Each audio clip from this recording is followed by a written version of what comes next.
It began with a sudden, violent tremor just before dawn. At exactly 4:17 a.m. local time on July 30th, a magnitude 8.6 earthquake struck off the coast of Sumatra, triggering automatic tsunami warnings across Indonesia, Sri Lanka, and the Andaman coast. Within minutes, videos of sirens blaring in coastal towns like Banda Aceh and Trincomalee flooded social media, as terrified residents rushed to higher ground. The word tsunami shot to the top of Google Trends, triggering global attention. Unlike past hoaxes or misreadings, this wasn't a false alarm. The quake's epicenter, just 30 kilometers below the ocean floor, displaced a massive column of water, generating waves over 2 meters high in Indonesia's Aceh province and threatening several other nations ringing the Indian Ocean. India's National Disaster Response Force moved quickly. Coastal alerts were issued for Tamil Nadu, Odisha, and the Andaman and Nicobar Islands. Fishermen were ordered ashore, and classes in coastal schools were suspended. By midday, Sri Lanka confirmed wave surges along its southern coast, with mild flooding reported near Madura. Thankfully, no major casualties have yet been reported, but emergency teams remain on high alert. This marks the most serious tsunami threat in the Indian Ocean region since 2018. What sets this event apart is the sheer speed of the online response. Within minutes of the tremor, TikTok and X were flooded with coastal footage. Dogs barking at the rising surf, people screaming run, shaky glimpses of sea walls breaching. The hashtag tsunami warning began trending not just in South Asia, but in New York, London, and Tokyo. It's not just the waves people fear. It's the memory of 2004. And this time, the world was watching in real time. The Indian Ocean is one of the most volatile seismic zones in the world. Tectonically, it's where the Indo-Australian plate collides with the Eurasian plate, a slow-motion disaster in progress for millions of years. The July 30th quake occurred along the Sunda megathrust, a fault line infamous for spawning deadly underwater earthquakes and resulting tsunamis. This particular zone has a brutal legacy. In 2004, a 9.1 magnitude quake here triggered a tsunami that killed over 230,000 people across 14 countries. One of the deadliest natural disasters in modern history. That trauma lingers heavily in regional memory, and it's why even the whisper of tsunami today sends coastal communities in a panic mode. But it's not just the memory of tragedy that's driving this urgency. It's the increasing frequency of oceanic quakes. Experts point out that the Indian Ocean region has experienced more tectonic shifts in the last decade than in the 3 prior. This uptick is attributed to accumulated plate stress and possible shifts in subduction velocity. Governments have invested billions into tsunami warning systems, especially in Indonesia and India. Deep-sea buoys, GPS wave sensors, and rapid alert protocols have vastly improved early response times. On July 30th, sirens were activated just 4 minutes after the initial tremor, a major contrast to the 2004 catastrophe, when most countries received no warning at all. Still, gaps remain. Smaller islands with limited telecom infrastructure, like Car, Nicobar, or Nias, struggle to receive alerts on time. And while satellite mapping is faster than ever, there's no way to fully predict when the next tectonic slip might trigger a giant wave. We're more prepared than ever, but also more aware of how fragile that preparedness can be. The internet didn't just spread the panic, it became the panic. Within an hour of the quake, the term tsunami had reached peak Google Trends volume in over 30 countries.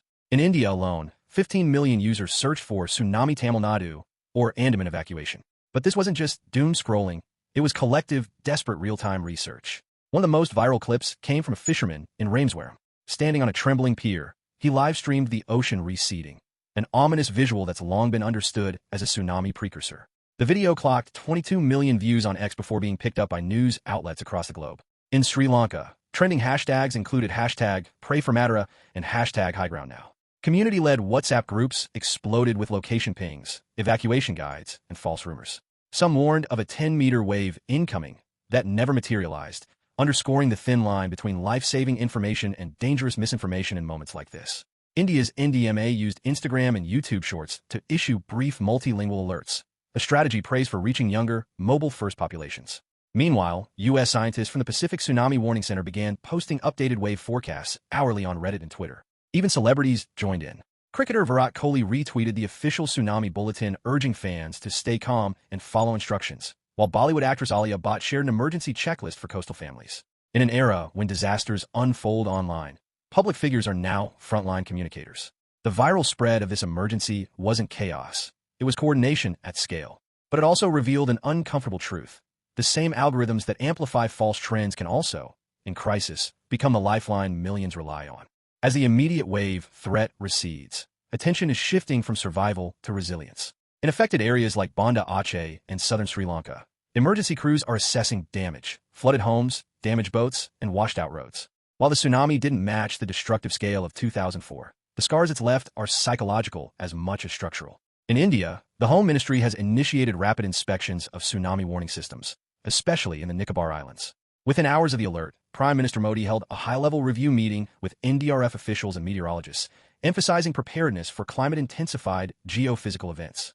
What's striking is how regional coordination is becoming the norm. Sri Lanka, India, Indonesia, and the Maldives have announced a joint response initiative, including shared drone surveillance, real-time tide sensor pooling, and bilingual warning platforms.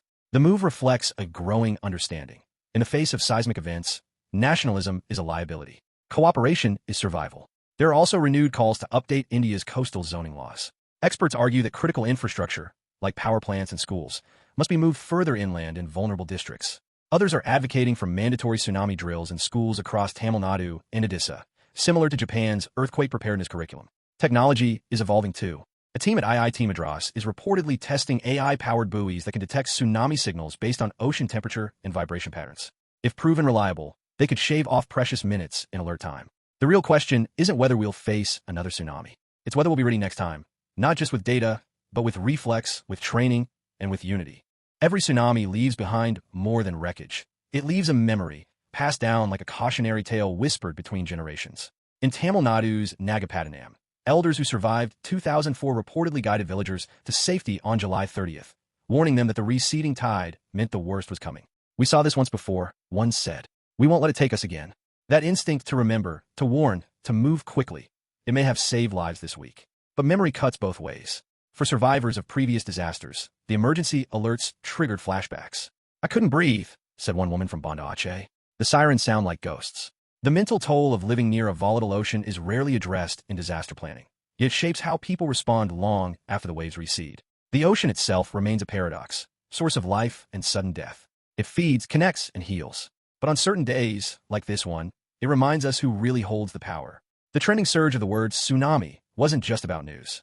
It was about a primal fear reignited, a sense that the ground beneath our feet and the sea beyond our shores can turn at any time. The real legacy of July 30th, 2025 may be its wake-up call, not just for governments or tech firms, but for us to know our escape routes, to trust verified alerts, to teach our children how to read the sea. In an era of rising seas and shifting plates, preparedness is no longer optional. It's generational knowledge. And this time, we remembered.